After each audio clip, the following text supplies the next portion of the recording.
Mikoyan MiG-41 Superfast Interceptor, Russia's sixth-generation project. To protect its vast airspace, Russia relies on the powerful, long-range and speedy Mikoyan MiG-31 Foxhound interceptor. But while Moscow continues to upgrade the venerable Mach 2.83 capable interceptor, the jets have not been produced since 1994.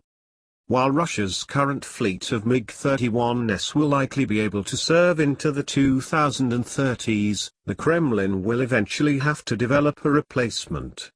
Indeed, the Kremlin has funded some preliminary work on developing a successor to the venerable Foxhound that is tentatively being called the MiG-41.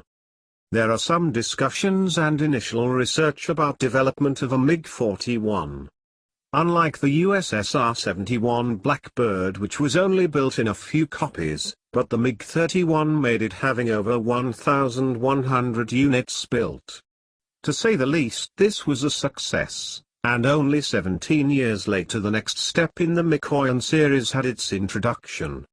Mikoyan 31 Foxhound. Now there has been MiG trying to do it again, building a superfast interceptor. The current name of the project is MiG-41, with speeds projected to be of over Mach 4. According to the famous Russian experimental pilot Anatoly Kvosher, the MiG-41 is to be capable of reaching speeds up to Mach 4.3, about 5,270 km per hour or 3,270 miles per hour. But it is at the very early stages. Russian defense analyst Vasily Kashin at Moscow's Higher School of Economics, HSE, told the National Interest.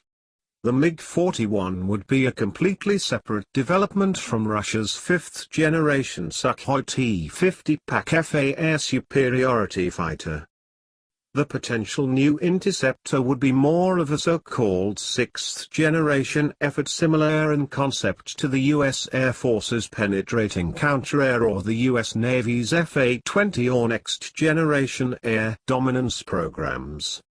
As I understand, the MiG-41 is a kind of a futuristic project which is still on the stage of conceptual design, Kashin said. I think that it is something like a 5++ or 6th gen project.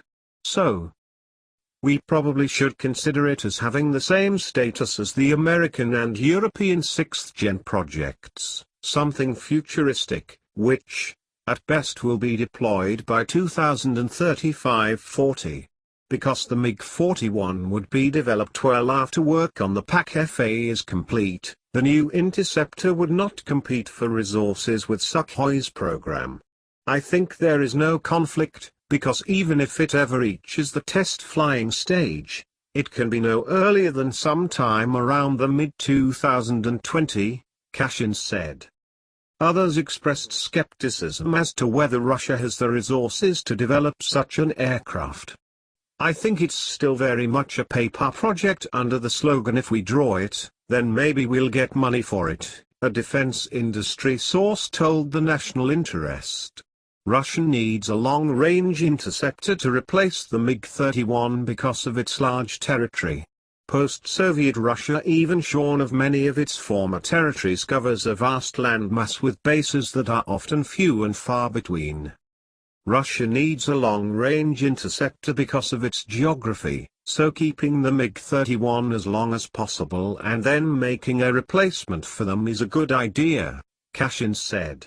Only time will tell if the MiG-41 is eventually built. Certainly, the Kremlin has the ambition and the need to develop such an aircraft. It's question of if Russia has the resources to bring such an ambitious project in future. Thank you for watching. Please like, share, comment, and